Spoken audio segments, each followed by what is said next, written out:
但是这也不会找到我。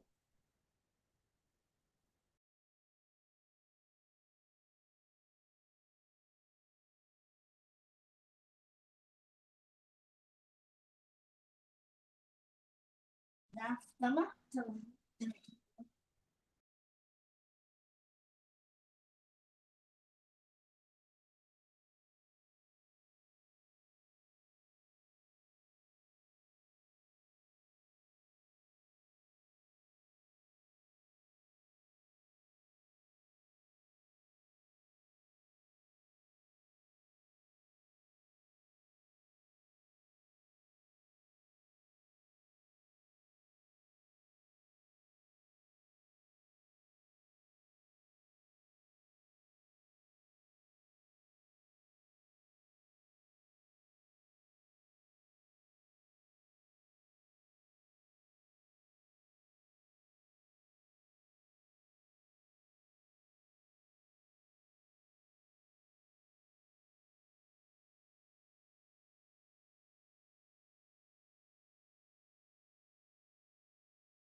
Hello, everyone from Asia and to all our audiences around the world, especially to our friends in Palestine.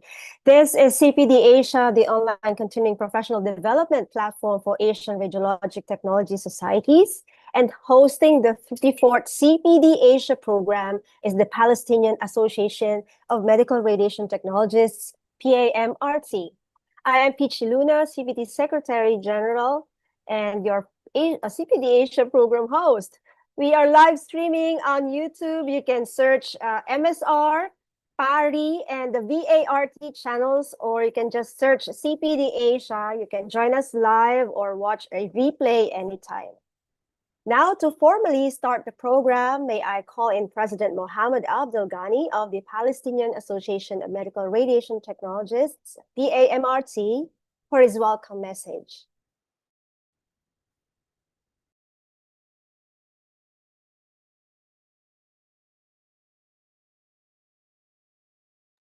All right, so while we are waiting for President Mohammed Abdel Ghani, we would like to extend our heartfelt appreciation and warmest welcome to all the presidents who are joining us live here, to their officers and representatives, and also our invited panelists joining us from various member radiologic technology societies across Asia. Let us greet and welcome. We have here President Mr. Nam Tak Meng of Hong Kong Radiographers Association. Good evening, everyone. Nice to meet you and enjoy to like the webinar. Yes, we have Sir Jerry Lay attending for President Koch of Macau Radiological Technologies Association. And we also have Chair Chin Chun Yu from Macau Association of Radiologic Technologists. Attending for President of Vietnam Association of Radiological Technologists is Mr. Lu Tri Dung.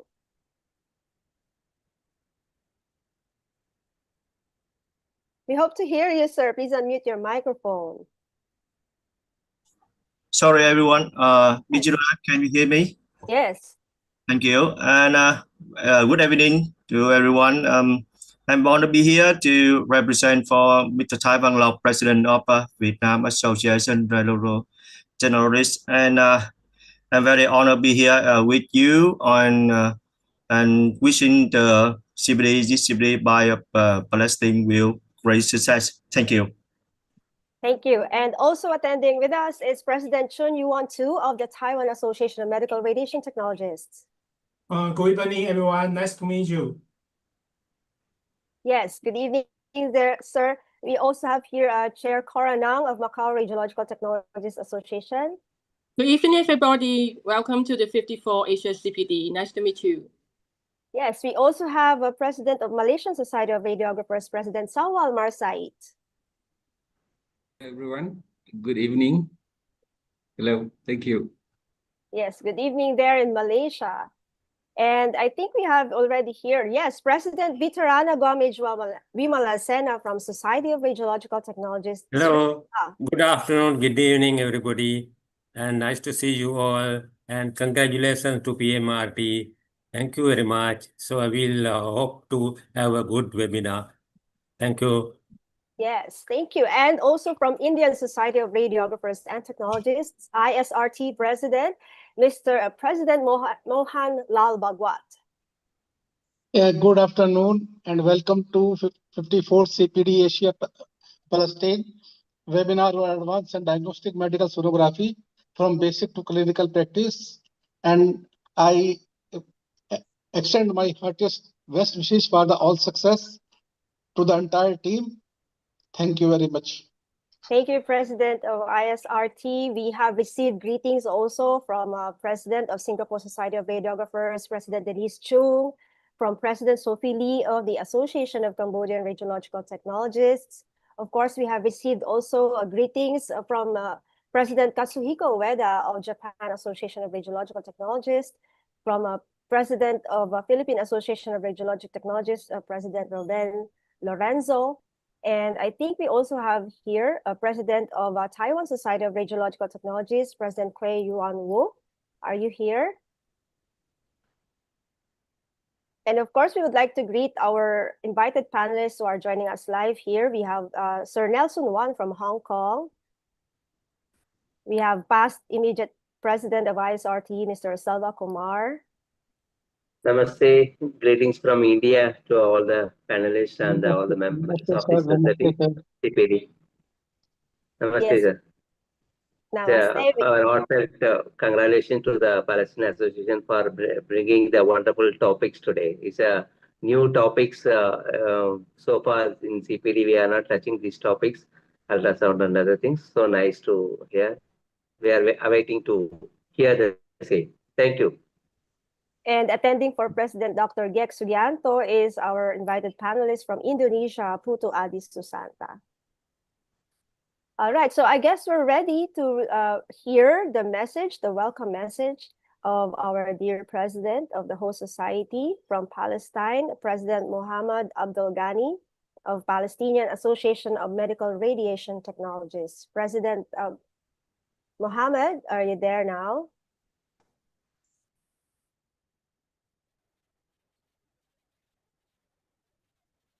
Dear distinguished presidents, esteemed colleagues, and honored attendees, on behalf of the Palestinian Association of Medical Radiation Technologists, PAMAT, it's my great honor to welcome you all to the 54th CPD Asia.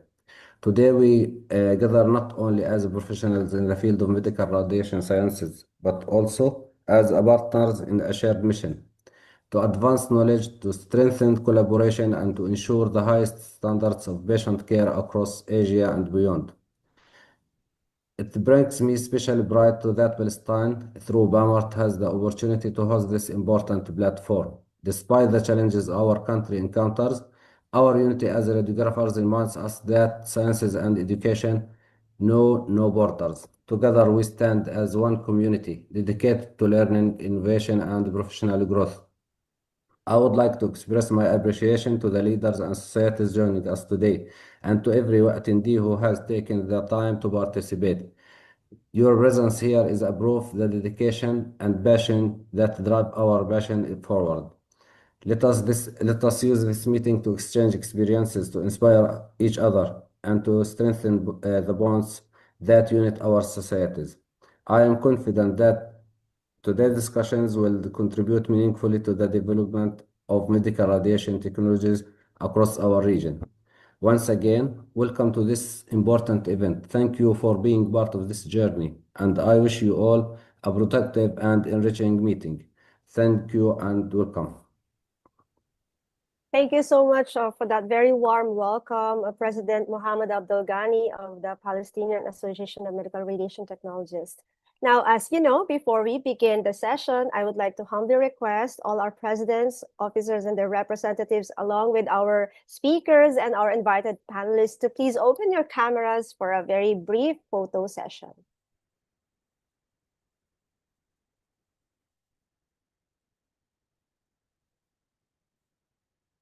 All right, one more. All right, so again, thank you so much to our dear presidents and officers and our invited panelists. They will be joining us again later during the Q&A session. So now for today's program, we're honored to have three distinguished speakers join us to share their expertise in ultrasound imaging and cardiac diagnostics. Let's begin our session. Our first speaker is Professor Mustafa Always, Head of Medical Imaging at Al-Quds University. His presentation is titled Using Ultrasound Probe Pressure to Move Free Gas. Free gas, all right. So please join me in welcoming Professor Always.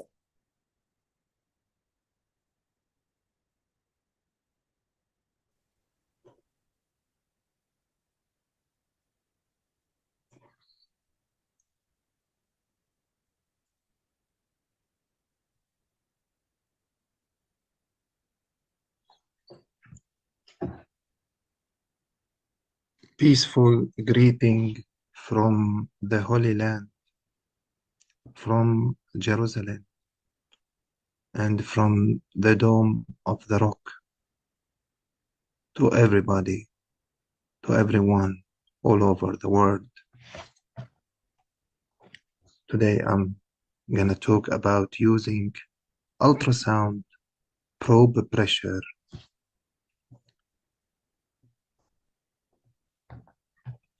to move free gas.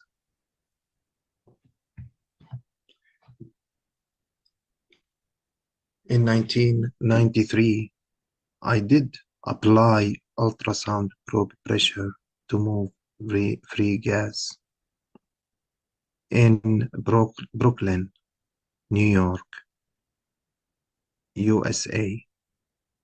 At that time, nobody told me I could use pressure to move gases.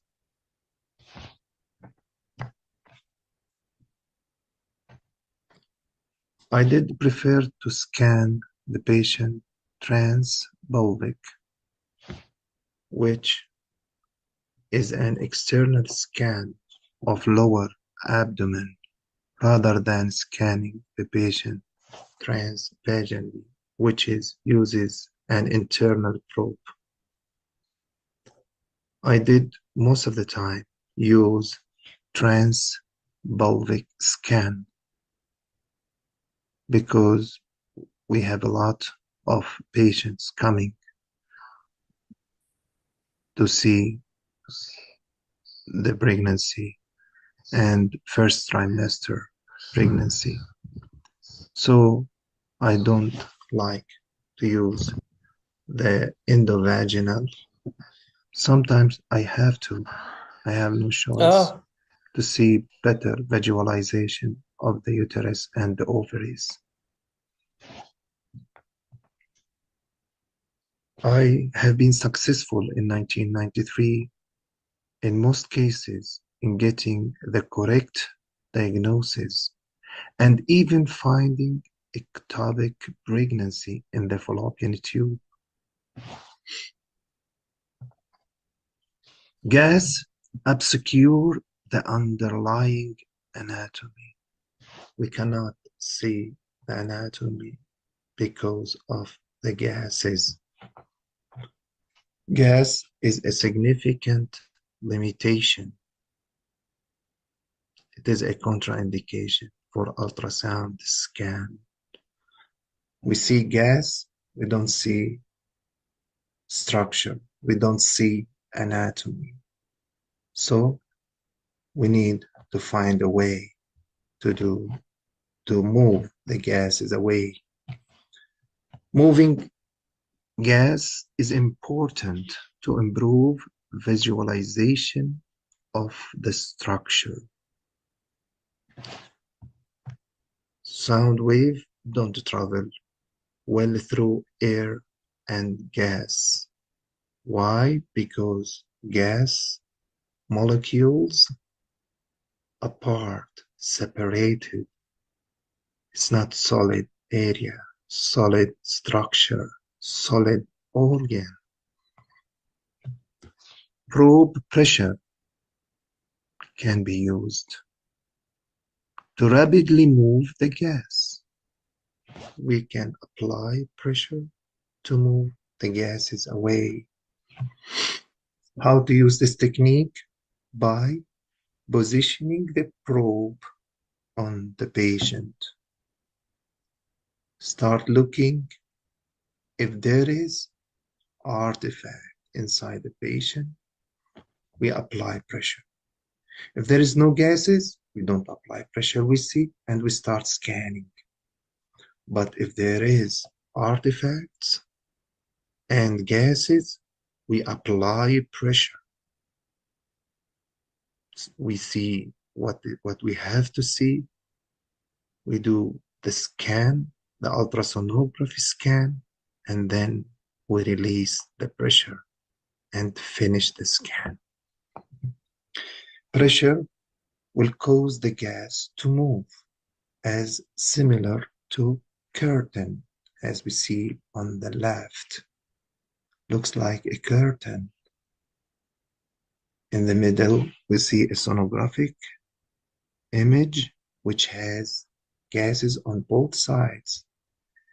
It's moved, and we can see the structure underneath the gas. Looks like a scissor when you open the scissor. Pressure should only be attempted if patient does not have a significant pain. Don't use pressure if patient have pain.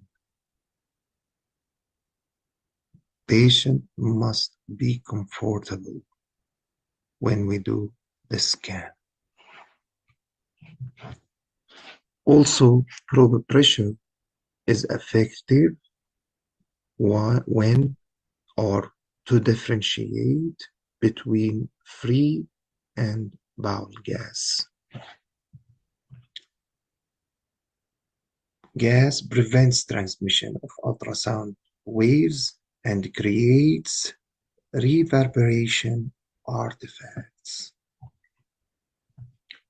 As we can see on the right, there is reverberation artifact caused by a needle, biopsy needle. On the left, we can also see a revibration artifacts.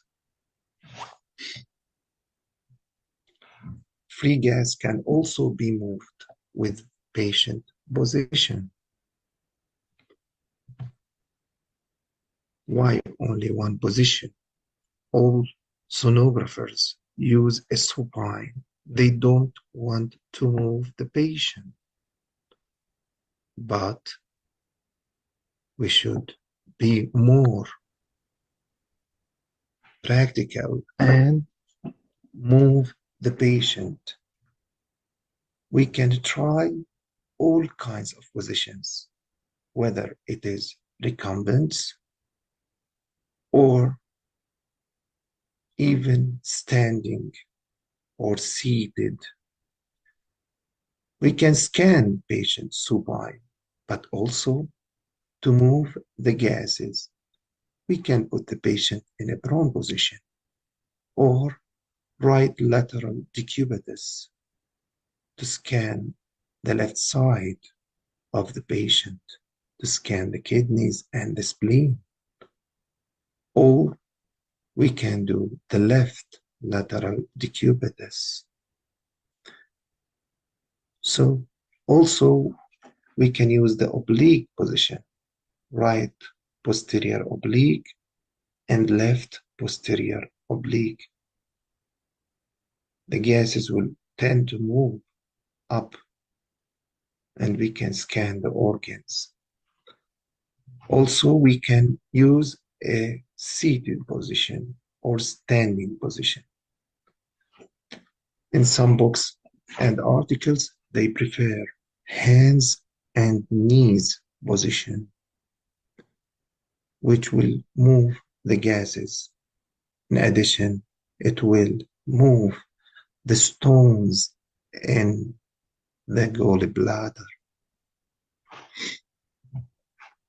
Movement of patient used also to differentiate between gas and the bowel within the abdominal cavity.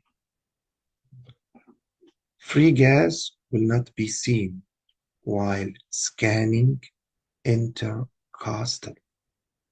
So we should use this technique to see great images as we see on the right side. We can see the liver, we see the hepatic, and we can see the portal, we can see the IVC very nicely without seeing any gases. Fasting is very important to improve visualization of structure. We should ask the patient to be fasted 8 hours before the examination. On the right side, we see the gases from the intestinal, but on the left, we can see clearly the pancreas and the tail of the pancreas, which is hard to be seen.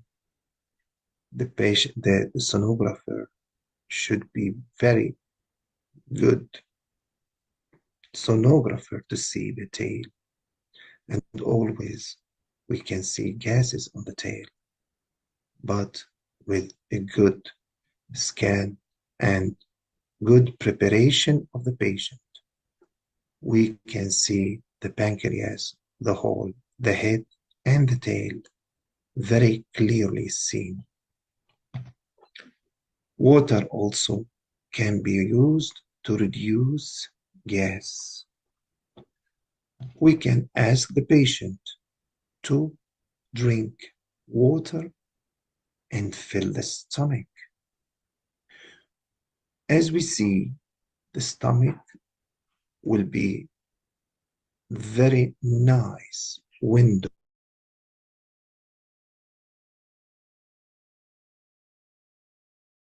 the spleen and the kidneys, using water in the stomach as a way, as a window to see all the structures on the left.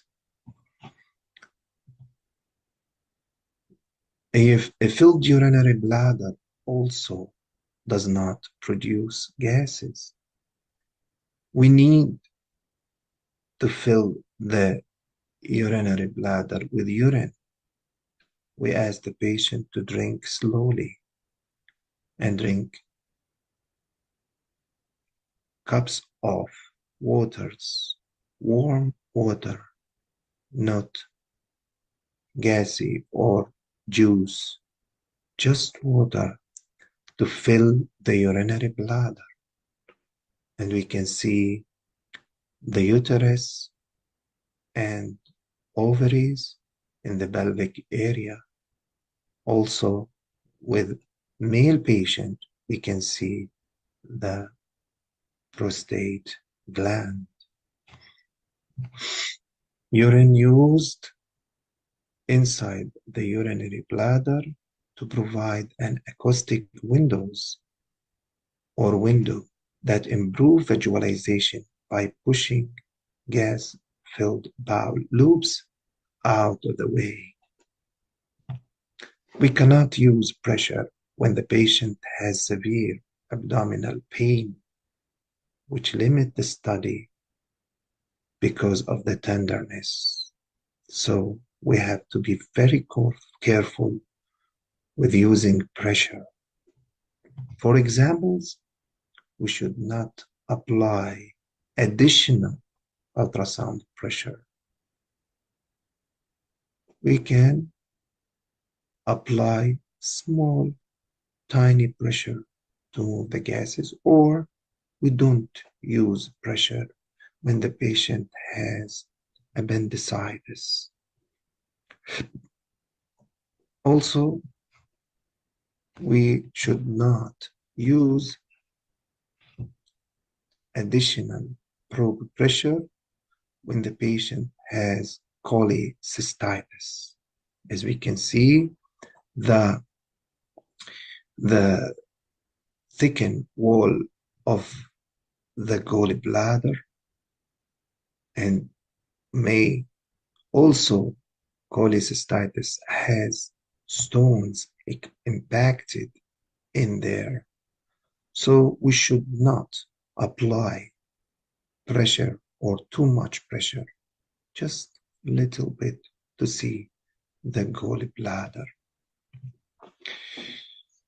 Also, we should avoid applying additional ultrasound pressure on the spleen when it is enlarged.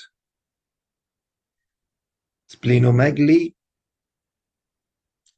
can be ruptured.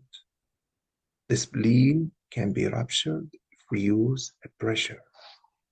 So don't use that pressure there. So try as is. Try to work as is. Don't hurt the patient. Also, if there is aortic aneurysm or aortic pathology, using pressure, I don't prefer it there on the abdominal area. When the patient has severe abdominal tenderness or rigidity, we should not apply too much pressure on the abdominal area. Also, if the patient has severe pelvic pain, especially women, we should not use too much pressure.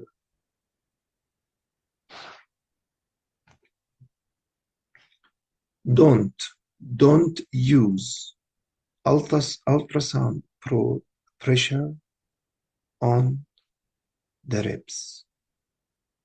Very, very painful and tender. When we apply the pressure, especially near the ribs angles. So when we scan intercostally, as we saw before, we should be very, very careful and don't apply pressure. Also, near the xiphoid, please avoid pressure. It can be very painful when you apply a pressure on the xiphoid. Please scan lower. Scan in the cavity, abdominal cavity, and be careful. Also, don't go down and don't use the pressure on or near the iliac crest. When to use it, where to use it. The location is abdominal cavity is the key word. Abdominal cavity, where all the organs situated, we can apply pressure to move the gases. In the cavity, there are organs we need to see and scan. So pressure is very good to be used in there. Don't use it up near the ribs or the angles of the ribs or near the xiphoid or near the iliac crest. Stay in the cavity or within the cavity. Also in the pelvic area, we can use pressure in male and female, but always scan near the hairline and apply pressure without causing any problem to the patient and pain. Look at the patient face. If there is pain, stop applying pressure. You have to be very careful to get the information and be as gentle as you can. Degree or level of pressure used. Don't use any pressure if you can see the structure very clearly. You can use low pressure as needed, or medium pressure, or very high pressure. This depends on the size of the patient. we have to use pressure according to the body habitus. Asthenic patient, sometimes you don't need, no pressure is needed. Obese patient, as we can see from the size, thin patient, no pressure. Big patient, yes. You need to dig. You need to dig to see the structure. Also, pressure used according to the age. Don't use pressure on neonate or children. Their organs will pop and you will see it very clearly without any pressure. But when the patient age is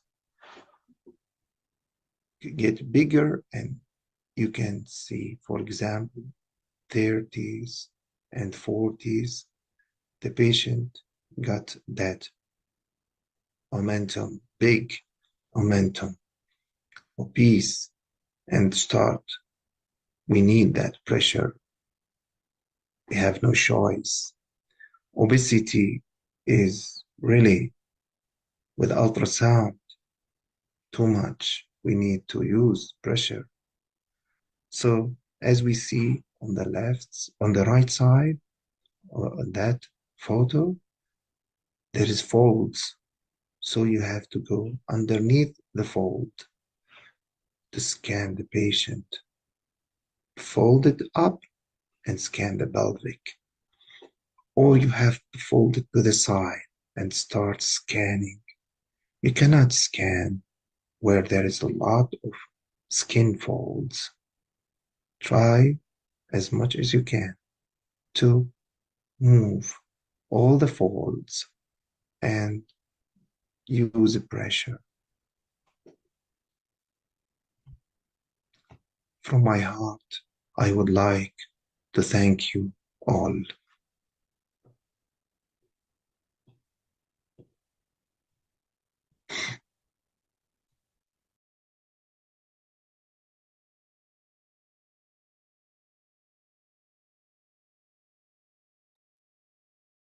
Yes, so thank you, Professor Awais, for that insightful presentation. Your demonstration of how probe pressure can manipulate free gas offers a promising implications for improving diagnostic clarity and patient outcomes in abdominal imaging. So now we have our second speaker. Our second speaker is Mr. Adam Abderrazek, a cardiac imaging specialist from Al Najah Hospital.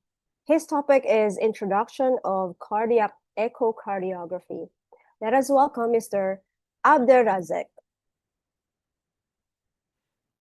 Hello everybody, my name is Adham Abderrazek, Senior of Echocardiography at Al Najah National University Hospital in Palestine. Our literature about Introduction to Echocardiography. The main aim of our literature is started off anatomy and physiology of the heart pumping stage, a simple physics of the ultrasound, a transthoracic echo, and indication of a transthoracic and transesophageal echo, cardiac ultrasound operation and how to imaging. Finally, we discuss a common echo pathologies. Now, we talk about the anatomy and physiology of the heart. The heart is location in the mediastinum between the lungs inside of the pericardium. The size of the heart is fist-sized and the weight between 250 to 350 grams. The heart is composed of the four chambers, two atria, right atrium and left atrium, separated by interatrial septum, and two ventricles, right ventricle and left ventricle, separated by interventricular septum. There are two circulations of the heart, systemic circulation and pulmonic circulation. The pulmonic circulation is start when the right atrium receiving the deoxygenated blood from the superior and inferior vena cava and coronary sinus, pumping the blood toward the right ventricle through the tricuspid valve. After that, the right ventricle is pumping blood toward the pulmonary through the pulmonic valve. The deoxygenated blood is reached to the pulmonary and exchanged to the oxygenated blood. The oxygenated blood is back to heart through the pulmonary vein. There are 4 pulmonary veins, right and left upper and lower pulmonary vein. When the oxygenated blood reaches the left atrium, it's pumping toward the left ventricle through the mitral valve or bicuspid valve. In systole, the left ventricle pumping the blood toward the aorta through the aortic valve and start of systemic circulation. There are 2 main coronary arteries supplying the blood to the heart muscle: left main coronary artery and right coronary artery. The left main coronary artery supplying the blood to the anterior heart and the left side of the heart. They are divided to the 2 branches: circumflex artery and left anterior descending artery. And the right coronary artery is supplying the blood to outer side and back of the heart.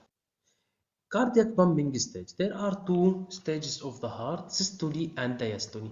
The systole stage, the heart is contract and pumping blood out. Diastole, the heart is relaxed and filling the blood. There in the ECG, the B wave is the atrial contracting, and QRS is the ventricular contracting. The T wave is the ventricular relaxation. Physics of the ultrasound. The human hearing range between 20 Hz to 20 kHz, and the medical imaging use range between 2 to 15 million Hz. It's above of human hearing range. The transducer function. The transducer have 2 functions: sending and receiving of the ultrasound. The transducer is sending of the ultrasound hit of multiple structure of the body, and after that the transducer is receiving this ultrasound and create a real image on the screen. The ultrasound is safety and very comfort for use, no ionization radiation. There are 3 main applications of the echocardiography: 2D image, Ammud and Doppler. The 2D image shows the real cross-sectional image of the heart, shape, size and movement. Ammud measure of the heart structure as we seen here for measure the aortic root and left atrium, or motion of the heart as we see the systole and diastole motion of the heart. There are 4 types of the Doppler: pulse Doppler, continuous Doppler, color Doppler and tissue Doppler. The pulse Doppler is used for measure the velocity of the blood at the specific point of the heart. Continuous Doppler used for measure the high speed of the blood velocity, helpful for evaluation the stenosis and regurgitation. Blood color Doppler add for shows direction and speed of the blood, easily for detecting the regurgitations. And finally, tissue Doppler measure the heart muscle movement. What is the TTE? TTE is the abbreviation of the transthoracic echo. It's a quick bedside ultrasound of the heart using for evaluation heart function, hemodynamics and pathology as a valvular lesion, chamber size, effusion, ejection fraction and others. There are 3 types of the echocardiography can be done: transthoracic echo, transesophageal echo and vitamin stress echo. The transthoracic echo, this probe used in the transthoracic echo, it's non-invasive examination and a play probe on the chest. The transesophageal echo is the invasive procedure. This probe used for transesophageal. The probe is induced toward the esophagus and need special preparation as the patient fasting and needs sedation. The vitamin stress echo is the same of the transthoracic echo, but this examination is done with medication named dobutamine. What is the indication of the cardiac ultrasound? There are many indications for cardiac ultrasound. ECG changes for evaluation the left ventricle function, chest pain, palpitation, shortness of breath, hypotension, pericardial effusion, and new murmur for see the valvular lesion and intercardiac shunt. What is the indication of the transphageal echo? The transphageal echo is done for many indications as infective endocarditis, for seeing the vegetations attached to the any valve of the heart, a prostatic valve assessment. The transphageal is done for see the stuck valve, thrombus attached to the valve, paravalvular lesion, aortic disease as dissection and aneurysm, stroke. Stroke is very important transphageal echo for evaluation, the intercardiac shunt of the heart, congenital heart disease, intraoperative monitoring, poor TT image because of obesity and lungs disease.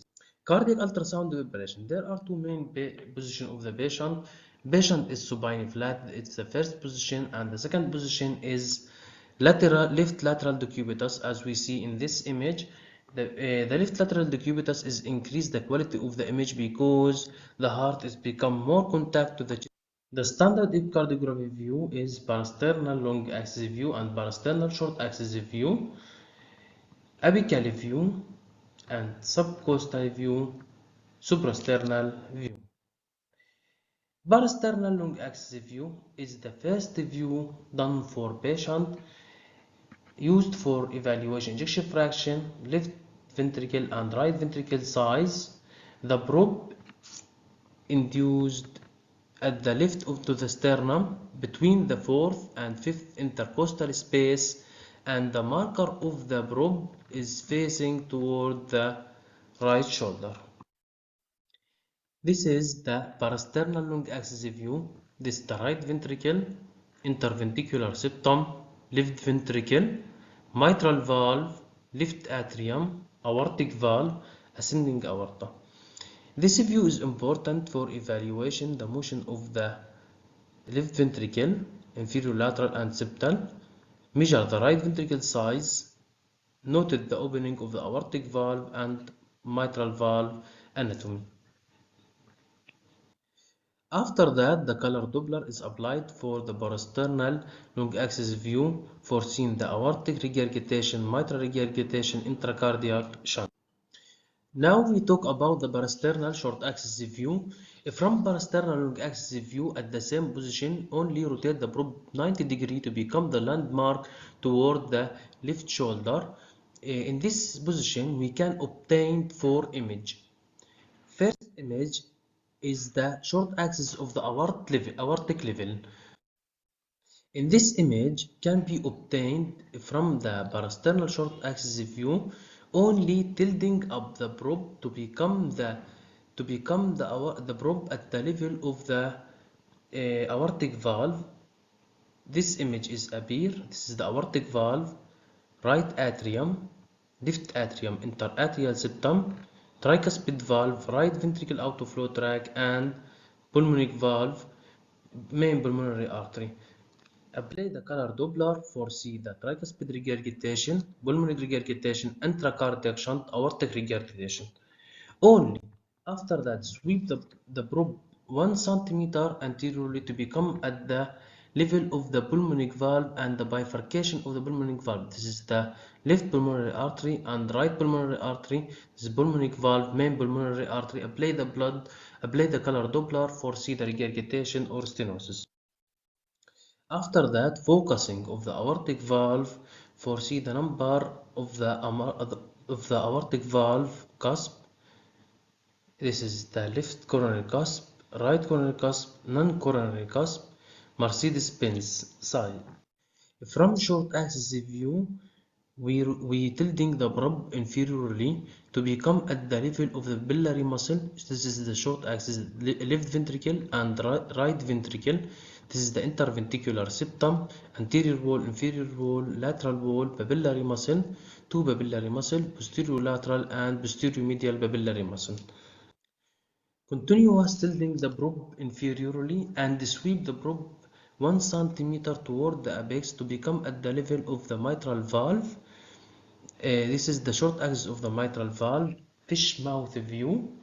This is the anterior leaflet and inferior leaflet of the mitral valve. Continuous tilting inferiorly of the probe and continuous sweep of the probe inferiorly to become the level of the apex of the LV. This view is appear. The third view of echocardiography is the apical view. The apical view is obtained by position the probe of maximum bolus area. This is area inferior to the nipple and the landmark toward the 3 o'clock. In this position, we can obtain foreview by tilting and rotating of the probe. The first view can be obtained is apical 4-chamber view. This is the apical 4-chamber view. Left ventricle, right ventricle, interventricular septum, intraatrial septum, left atrium, mitral valve, and right atrium tricuspid valve. Apply the color Doppler for see the regurgitation and intracardiac shunt in this view. From the 4-chamber view, we tilting the probe anteriorly to obtain the 5-chamber view. This is example of 5-chamber view, the same anatomy, only this is the left ventricle outflow tract and aortic valve. Apply the color Doppler for see the regurgitation of the aortic valve and continuous Doppler as over of the aortic valve to see the velocity across the aortic valve and evaluation the stenosis of the aortic valve. From the 4-chamber view, we rotate the probe 90 degrees to become the landmark toward the left shoulder for obtain the apical 2-chamber view. This is the view obtained is named apical 2-chamber view, only seen the left side. This is the anterior and inferior wall of the heart, left ventricle, mitral and left atrium. 3-chamber view, from the 2-chamber view we rotate the probe, continue rotate of the probe at the same degree of the tilting to become the landmark toward the right shoulder. This is example of the 3-chamber view. This is named apical 3-chamber view or apical long axis view because it's the same anatomy of the apical of the parasternal long axis view. This is the left ventricle, left atrium, mitral valve, aortic valve. Apply the color Doppler for see the regurgitation and other.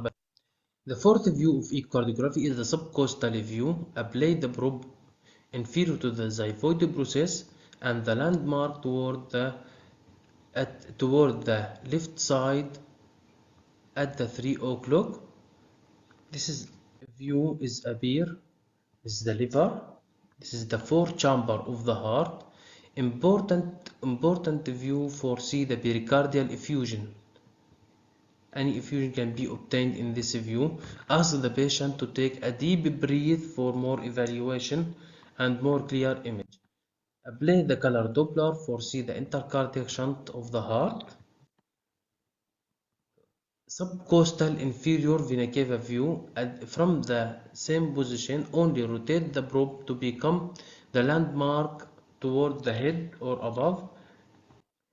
This view is very important for evaluation the inferior vena cava collapsibility and estimated the central venous pressure.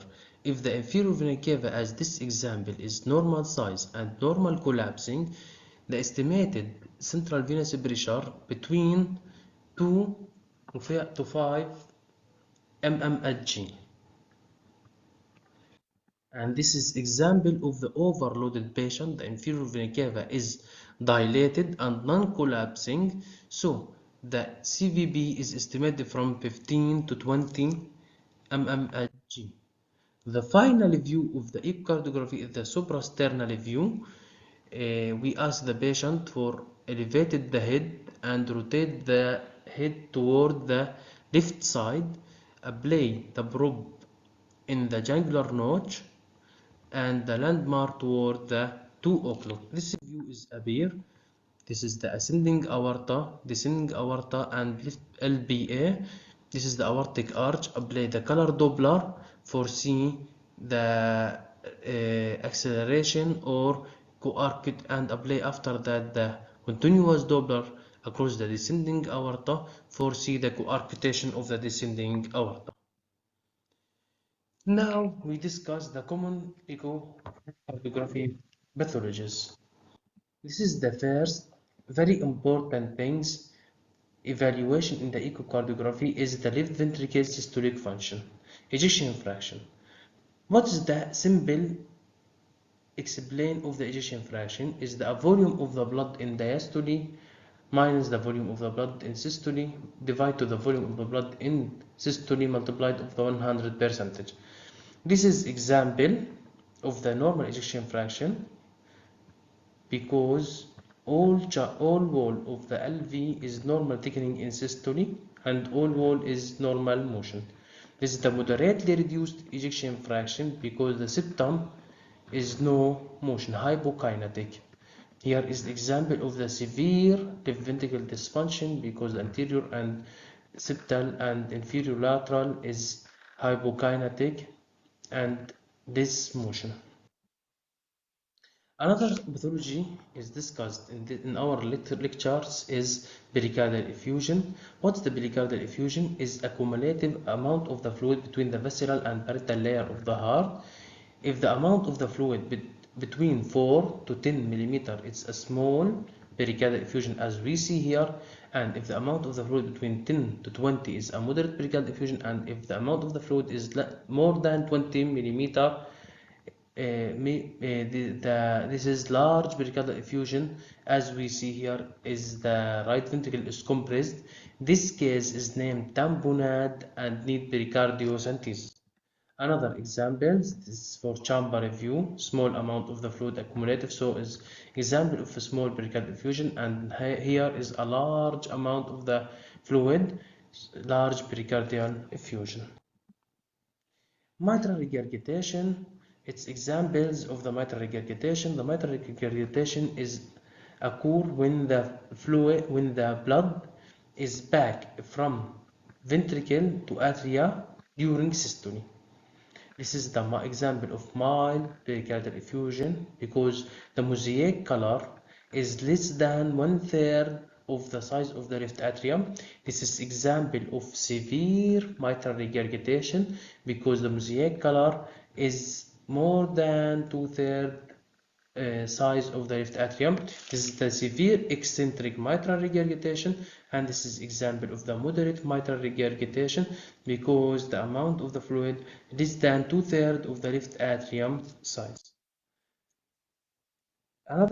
The final pathology can be detected by the echocardiography is the pulmonary embolism. This is example of the thrombus in the right atrium caused the pulmonary embolism.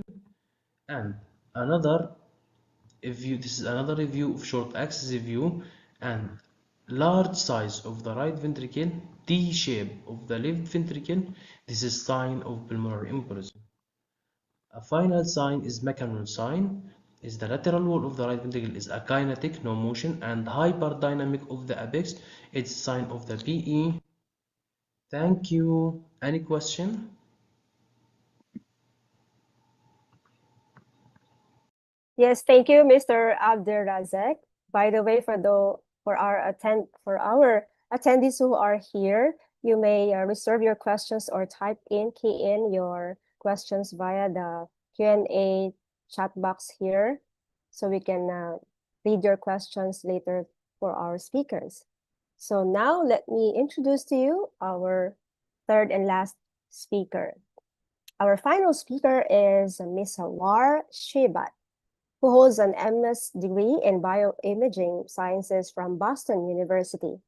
Her presentation is titled Ultrasound Advanced Tools and Applications. Please welcome Ms. Shribat. Hello, everyone. I hope you're enjoying the sessions today. My name is Hawar Shribat, Imaging and Ultrasound Application Specialist, and I'm presenting to you ultrasound advancements and tools. Our agenda for the day is going to be about the what and the why, examples from general imaging, obstetrics and gynecology, point of care, and finally finishing strongly with a preview of the future of ultrasound. To begin, let's start by asking, what are the most common areas of advancement in ultrasound nowadays? To meet the expanding medical demands, the common developmental trends across the board are found in the following areas: image quality, automated tools and 3D imaging, artificial intelligence, and portability. Let's digest each area one by one. Image quality. Image quality is controlled by many factors, especially that every patient is different. Even the best of ultrasound systems may fall short when scanning difficult-to-scan patients. Two factors, however, are main players. They are the image processors and the probe technology. What are the imaging processors? They are the processing power in image acquisition, reconstruction, and visualization. Traditionally, the processors used to be hardware processing channels, receiving the sound waves or the beam from the probe, then into the processing channels, and then to be constrained into the hardware beamformer to produce the scanned images. Currently, with the development of the digital channels, we're now able to receive large data coming from the probe into the unlimited channel memory to be then stored and recombined with a software beamformer right here. This provides enhanced contrast and spatial resolution in the images. Moving to probe technology, probes are traditionally made up of lines of crystals, also known as elements. When these elements produce the waves, they produce and receive sound waves that vibrate, laying out heat, and this heat is then creating the unwanted noise in the images. To resolve this problem, latest probe advancements have come to change the concept of the probe. They've changed the crystal's concept into one single piezoelectric crystal layer right here. Not only that, GE Healthcare came to introduce a new building block for the probes. They've added the acoustic amplifier layer right here and the cooling stack right here. So now we have three main elements: the single crystal, the acoustic amplifier, and the cooling stack. So what do they do? The single crystal is a highly efficient piezoelectric material that exhibits a wider bandwidth than conventional crystals. The acoustic amplifier, on the other hand, it captures and then redirects the unused energy that passes through the crystals to enhance sensitivity and axial resolution, but most importantly, to increase and enhance penetration. Lastly, the cooling stack. This technology is a patented technology by GE Healthcare. This technology relieves the inherent heat that's generated through the probe that otherwise, if it stays, it will reduce the sensitivity and penetration, which we worked hard to get from the other two layers. Combining the two previous advancements together, we're now able to move from an image quality looking like this to this image quality, where it's evident to have improved spatial resolution, contrast resolution, and signal-to-noise ratio, lower noise, higher homogeneity, and lower artifacts. It's also ready for enhanced 3D, 4D processing, crisper images, enhanced color sensitivity, and these images are now more fitted for AI for the large amount of data that was stored into them. Automated tools and 3D imaging. The volumetric images are based off of the 2D images. As we say, if you have a good 2D, then you'll have a good 3D. So utilizing the previous two advancements discussed, now we have higher 3D resolution scans, better real-time 3D images, and the data is better suited for AI applications. The vast amount of data that we're able to process with the high image quality acquired enables for more versatility in the volumetric ultrasound. So as we can see here, crisp images of the uterus, fibrotic uterus, a fetal profile, and a 3D, 4D of the heart. Automated tools, however, are developed through machine learning algorithms. These algorithms are usually based on hundreds of thousands of clinical images introduced to teach the algorithm to recognize with confidence. These tools are used in most areas of the ultrasound these days, and the utilization of these tools in everyday ultrasound practice helps in streamlining the workflow, increasing the consistency among the team, simplifies the complexity of the examinations, increases the reproducibility of the exams, and delivering care for more patients. Artificial intelligence. Leveraging the imaging processors alongside the machine learning algorithms gave AI the capacity to become a transformative force in ultrasound. It is able to analyze tremendous amounts of ultrasound data and eliminate some of the manual human error. Traditionally, ultrasound image interpretations relied heavily on the expertise of healthcare professionals. Given the fact that their expertise will always be the first medical opinion, their interpretations can sometimes be subjective, time-consuming, and prone to human error. With AI, along with the learning algorithms and the data analysis, AI has been taught for pattern recognition, detection of abnormalities, assessing and diagnostic predictions, and providing diagnostic confidence. Meaning, AI-guided ultrasound helps users of all experience levels to acquire reliable, consistent diagnostic ultrasound images, as well as acting as a second opinion in place, fast, reliable, and with fewer repetitions. Portability. Portable ultrasound systems came to answer one important question. How do you provide the right care to the right patient at the right time? In order to deliver timely patient care, vendors have become creative with their portable technologies.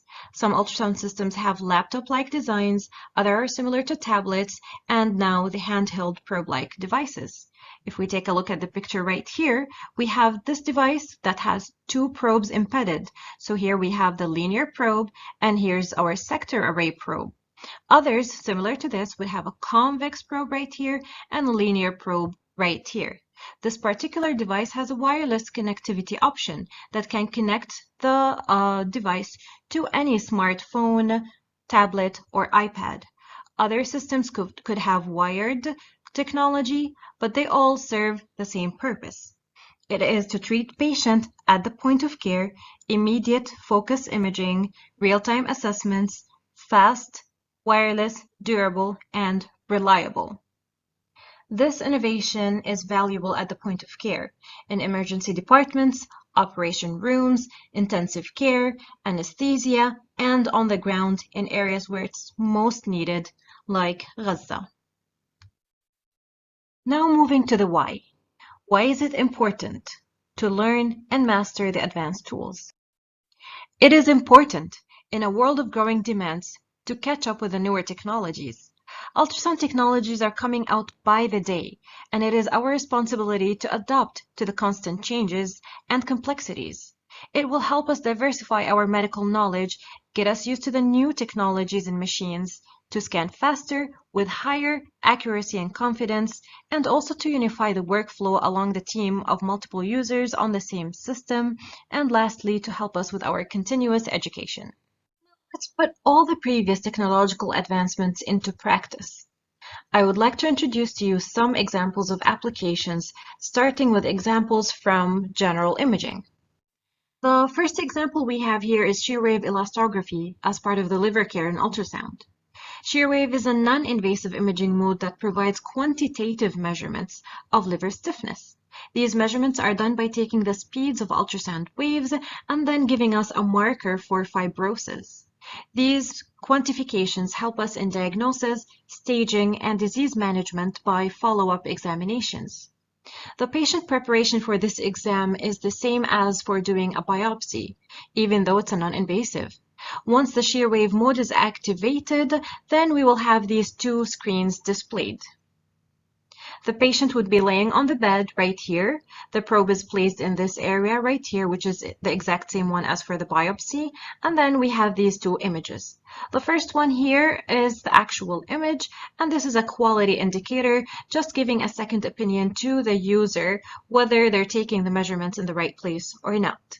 There are obviously rules for how and when to do the examinations. One of the most important ones is to be away from the liver capsule, at least by 1 centimeter, away from shadows or vessels or anything that has high intensity in nature. The exam should be concluded after acquiring 10 to 12 measurements. It is calculated by kilopascals or meters per seconds, and then finally the final average results and cutoff charts provided by the manufacturer company will give us the final assessment. The second example we have in general imaging is breast assistant tool as part of the breast care and ultrasound. Breast Assistant tool is powered by AI and machine learning to recognize patterns in breast tissue based on more than 400,000 images. If we take a look at the images here, this is a breast scan. This is before starting the Breast Assistant, and this is after. So what does it do? It provides us with a risk assessment aligning with the BI-RADS Atlas category that generates color-coded confidence scale right here to assist in lesion classifications.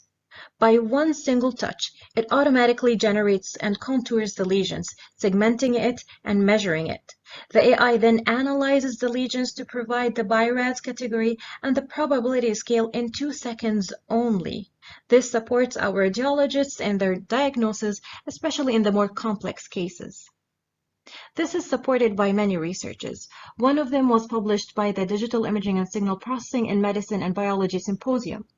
It says that KSDS, which is the AI tool used here, that it improved the accuracy in breast cancer diagnosis for radiologists across all levels of experience. This is shown by increasing the sensitivity and the specificity in their diagnosis, as well as reducing the numbers of biopsies needed to prove malignancies. Jumping into examples in obstetrics and gynecology. Jumping into OBGYN, the first example we have here is SonoCNS, and this is part of the fetal brain examination. Fetal ultrasound requires users to manipulate images and volumes to find specific planes to investigate the fetal anatomy. This is especially hard when scanning a moving fetus sitting in different positions all the time. SonoCNS is an automated tool that simplifies the workflow and the fetal brain assessment. Instead of acquiring scans of all the required planes, the users need to only acquire a good transthalamus view. The tool then will take care of the rest. It will automatically identify the other appropriate planes and their associated measurements accordingly, as we can see here. We have all the planes identified and their measurements set and clear. The utilization of this tool in the fetal ultrasound clinic reduces keystrokes by 82%, resulting in shorter exam time, higher reproducibility among the team, and more operator-independent scans, which is not something we're used to in the ultrasound world, as it's mostly user-dependent. The next example is Sono ABC Follicle, used in IVF clinics. This is an automated tool using 2D and 3D imaging for automatic follicle counting and volumetric measurements in just a few seconds. This software is developed to assess simulated ovaries and generates a report that specifies the 3 diameters, the mean diameter, and the volume of each follicle. It organizes them in a descending order, and not only that, it color codes each follicle for easy identification and represents them in 3D, as we can see here. As we discussed earlier, a good 3D is built upon a good 2D. Follicles require some adjustments in the 2D for good visibility. Once that's achieved, the 3D mode is then activated. From there, Sono ABC is selected, and shortly after that, we will see the same exact screen as we see right here. Once it's activated, it will appear alongside the detailed report that includes the diameter of the relaxed follicle, the lengths of the follicles in X, Y, and Z axes, and the follicle's volume. Again, this is another tool that simplifies the workflow with higher sensitivity and less working steps. The last set of examples we will have are pertaining to point of care. The first example we have is pertaining to portability. As you can see here, we have two different examples of portable ultrasound machines. The one to the right is a laptop style, and the one to the left is a handheld ultrasound. The laptop style machines have been improved with their batteries, so now you can have machines lasting from 1 hour to 3 hours. These systems can be used free as a laptop, or they can be mounted on a cart. Usually when they're mounted on a cart, it's because of more probe connectors or in cases of more accessories needed for that specific machine. However, these weighing between 3 kilograms to 5 kilograms are easy to carry between departments within the same setting, or even for mobile clinics as well. The other challenge that's been faced and resolved in these machines is having a very good image quality, even for a portable ultrasound machine. Looking to the left, we have the handheld ultrasound system, which is also called a pocket-size ultrasound system. The pocket-size ultrasound system is probably the same weight as your iPhone or smartphone. It's very light in weight, the design is super smart, and it's not slippery, so it's not easy to fall. Either design, they are tested for durability, reliability, and strength, and usually they are subjected to drop tests as well. Now, focusing more on the handheld ultrasound system, this is a new era of ultrasound. Now, with this one specific here, we have two probes within the same device. So a linear probe and a convex probe, or it could be a linear or a sector probe. And the advancements and innovations are still happening, and we will hear more about them in the near future. The nice thing about this one is it is wireless, so you can connect it to any smart device in the room. You can work on it in the street, for emergencies, on an ambulance, on a helicopter, or in any setting that you might be in. The good thing is that the image quality is increasingly getting better and better by the day as we speak. So even if it's connected to just a phone or any smart system, you can rely on these images very easily. The second and final example we have is CNerve. It is used for nerve block applications. This is a machine learning enabled tool used to facilitate the detection and tracking of nerves during the scouting phase in a nerve block procedure. This feature is enabled prior to the needle insertion to inject the anesthetic agent. Once scanning the intended nerve, select the CNerve from the screen, and then it automatically detects and highlights the intended nerves with a yellow color overlay as seen in this picture right here. In addition to that, and at the same time, the software provides a reference image and a reference clip. These are showing the anatomical target and the probe positioning to assist the users in acquiring the correct view as well as the correct probe orientation. Additionally, it displays a distribution map, as seen right here, corresponding with the anatomy chosen already from the presets. The CNerve can be combined with color Doppler modes, such as PDI or just color flow, which also helps and enables the users to identify the structures as they're viewing them. Nearing the end of our presentation, let's take a look at the future of ultrasound. This chart right here, done by the Data Bridge Market Research, summarizes the future of ultrasound in the Middle East and Africa. This forecast shows a great jump in the ultrasound market in our region from $1.17 billion in 2021 to $2.17 billion expected dollars in 2029. This great jump reflects the growing demand and need for ultrasound systems, which can be reflected to many factors, such as the rising prevalence for disease, more research and development funding, and finally, because of the growing investment in healthcare as a whole. The future of ultrasound as we can see it today is circled around three main pillars, and these are research and development, deep learning algorithms, and even better AI. These three can be enhanced further, and that can be done by coming up with novel image reconstruction methods, enhancing our automated imaging annotations to support with our deep learning algorithms, coming up with structured clinical cases introduced to and resolved by AI, and finally implementing more research to advance AI-based decision-making to support our healthcare professionals. Ultrasound have come so far already, and it is still needed to come farther, especially being the real-time, low-cost diagnostic and screening tool that our patients deserve. Thank you all so much for listening, and I look forward to receiving your questions. Thank you, Ms. Shiva. Your exploration of the cutting-edge ultrasound technologies from elastography to AI-assisted imaging showed us how innovation continues to shape the future of ultrasound diagnostic imaging. So now we come to the most interesting part. I'd like to call back our speakers alongside with all our invited panelists who may want to share and add with the topics that were shared by our three speakers before we give them our questions. So far, we don't see yet any questions coming in from our audience. But we want to know if our panelists can have a sharing of their thoughts about practice of ultrasound and that important techniques that were shared to us by Sir here, and also about the technologies that may be prevalent and usually used there in your country. So while we are waiting, I think I have some few questions to our speakers. So to Sir Mustafa Awais. Sir Mustafa, are you there? Yes. So Sir Mustafa, what clinical conditions benefit most from using your probe pressure to move the free gas?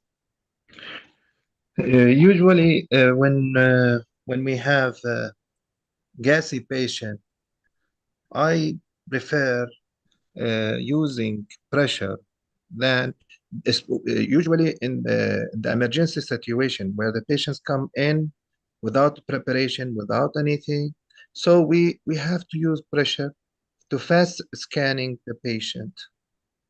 And we see whatever we have to see without preparation. But if the patient, we can prepare the patient, so we can do a lot of things to prepare the patients before bringing him in, and then we can avoid gases also.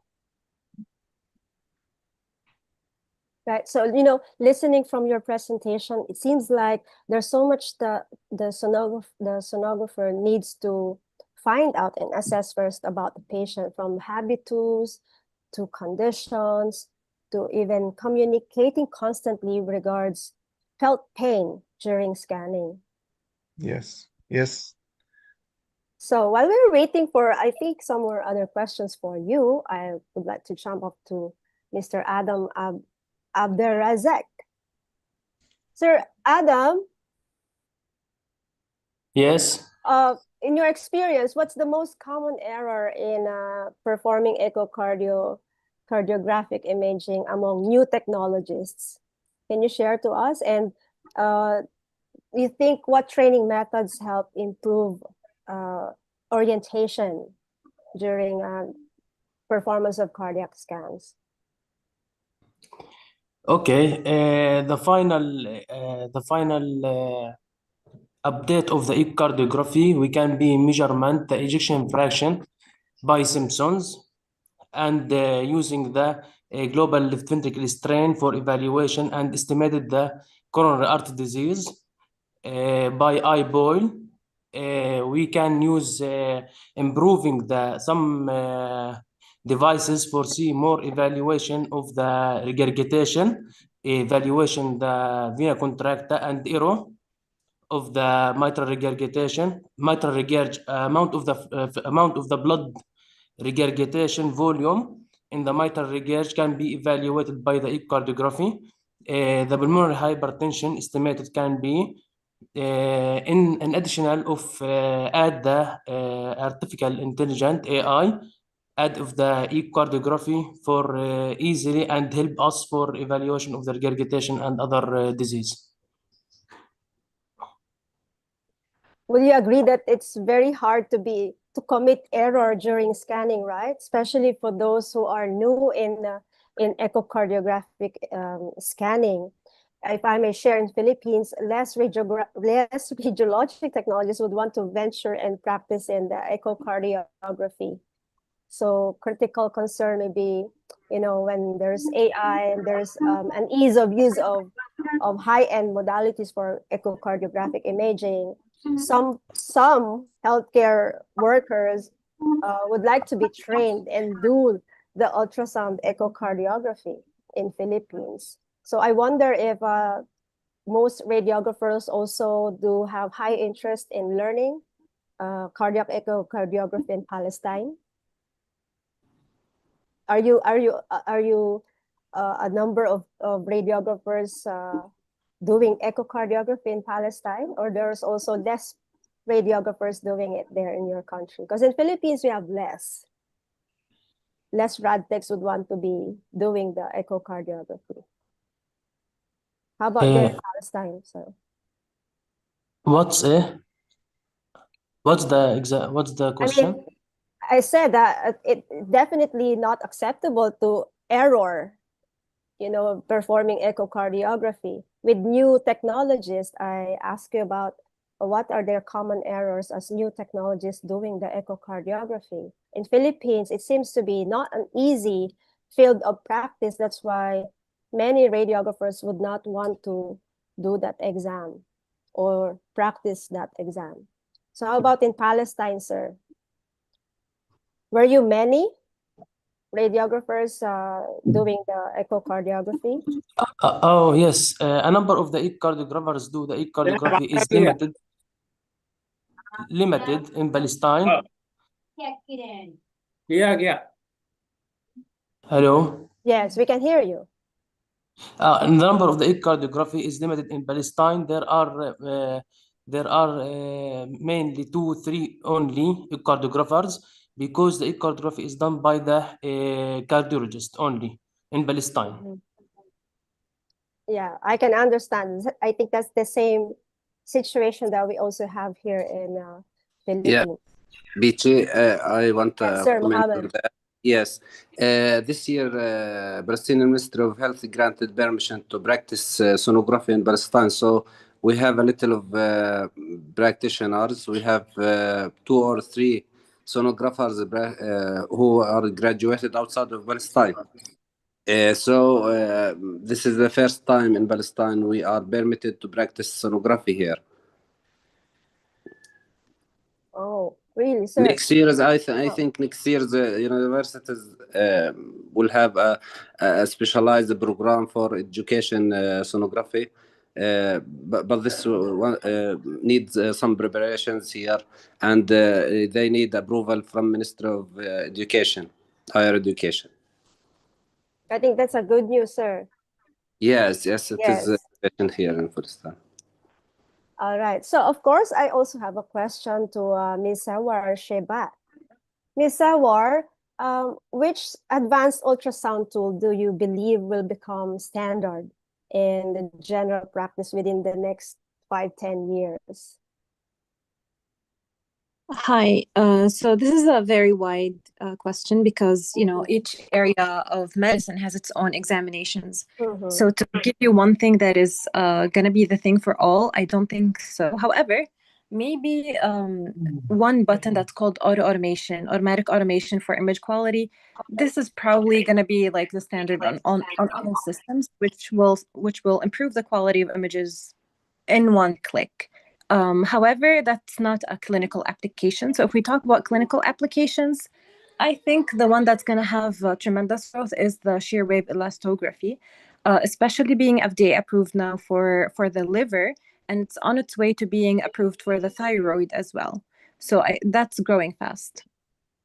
Wow, yeah, I would agree too. Same in Philippines. So we have now a growing demand for that procedure, the elastography. It's reliable, All right, and it's non-invasive. Yeah.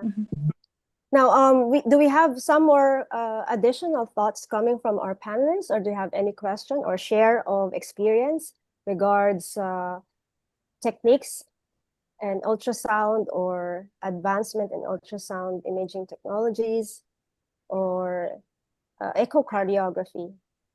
Because if none, we shall. Oh, wait, I'm seeing questions here in our Q&A chat box. So I'd like to read from Sayed Sadat from UAE Dubai. A maximum frequency probe available in ultrasound technology, and what is the purpose? I think that would be for Ms. Shiba. Sure. This is another big question because when we ask about the maximum frequency, then we need to know what applications are we talking about. Because the higher frequencies we're going, it means the more superficial we're imaging. It's that relationship between frequency and depth. The highest in the market for clinical daily applications is 20 plus megahertz. But that would mean we're imaging superficial nerves and vessels for the most part, unless there is a different question. It's also being used for like skin imaging sometimes, but this is very rare. All right, thank you for that answer. I have here, it's the question is unclear here. I think you can help me explore this question from Mustafa Awais. Why do pressure the prop to the patient when scanning ultrasound on abdomen? So it's a bit unclear question, but let me proceed reading the third and last one here in the Q&A box. Sonographic Murphy's sign is one of the important features to diagnose acute cholecystitis by ultrasound. If we are advised to avoid applying additional pressure on abdomen, may I ask how to demonstrate the sonographic Murphy's sign? I think that is for our first speaker, Mustafa. I think this is great because now if we have pain, why should apply pressure? Nowadays we have good machines like in the past. The machines are like the resolution, the contrast, and everything else it's very very bad. And nowadays we have great machines and we can see things better. So applying pressure, I said, is connected to the gas and artifacts. We should not apply pressures like without any reason. So we have to have a good reason to apply pressure where we don't see. And if there is pathology, and we should not rupture things and cause more pain, we should not use pressure. And we scan as is. We don't have to do that. Okay. All right, so I think with that, we have 3 questions that were answered already and some more questions addressed to our speakers. I think we're ready to wrap up today's session. So once again, thank you to our dear society presidents and to all our invited panelists who join us live here in the program, to our excellent 3 speakers from PAMRT, Palestine, Professor Mustafa Awais, Mr. Adam Abderrazak, and of course, Ms. Sewar Shibat. Thank you so much for delivering such an incredibly informative and engaging presentation on ultrasound imaging and cardiac diagnostics. Your insights on using ultrasound probe pressure to move free gas, your cardiac echocardiography, and ultrasound advanced tools and applications have greatly enriched our understanding of these critical topics. So this session not only expanded our knowledge, but also emphasized the vital role of radiological expertise in enhancing diagnostic accuracy and improving patient care. So we truly appreciate your time, your effort and dedication to advancing the field. As we all know that Palestine still is in a not so easy situation. But so before we officially close the program, I know everybody's excited to share a glimpse of what's coming next. Our upcoming CPD Asia program this month. We have another one coming up this month. And to announce that our next host will be the Taiwan Association of Medical Radiation Technologies, TAMRT. Please welcome President Chun Yuan-Tu to give his invitation to us. Hello, everyone. The Asia CPD online course will be hosted by TMRT on October 18 at 1 p.m. Taiwan time. We hope everyone can join us. Thank you. Thank you so much, President Chun Yuan-Tu. He's in Taiwan now, and we look forward to seeing you there for another round of learning and collaboration as TAMRT leads the 55th CPD Asia session on October 18 as part of the CPD Asia series. Thank you, President Chun Yuan-Tu. We shall save that date. So finally, we'd like to express our sincere gratitude for the support of the VT Healthcare Vietnam, to all our Zoom sponsors. Big congratulations and thank you to our host for this session, the Palestinian Association of Medical Radiation Technologists, PAMRT, to President Muhammad Abdul Ghani, along with all your officers and the PAMRT CPD Organizing Committee. We also deeply appreciate the ongoing cooperation of our CPD Asia IT team, the unwavering support of our presidents who are all here and your officers who help bring you engaging CPD Asia sessions every month. And above all, we extend our heartfelt thanks to all our registered participants. We have here in the actual Zoom 243 people who have registered and who are here. And you made this online CPD Asia really, truly a success. So again, I warmly invite you to join us again for the next CPD Asia session this month on October 18. Once again, I'm Peachy Luna, your host, and saying thank you, everyone. We shall see you next week, October 18. Bye-bye. Bye-bye. Thank you. Bye-bye. Bye. Bye. Bye-bye. Bye-bye. Hi, dear Sir President Gex Subianto. Yeah, thank you, Peachy. Thank you for See you, joining. Mr. Rahman.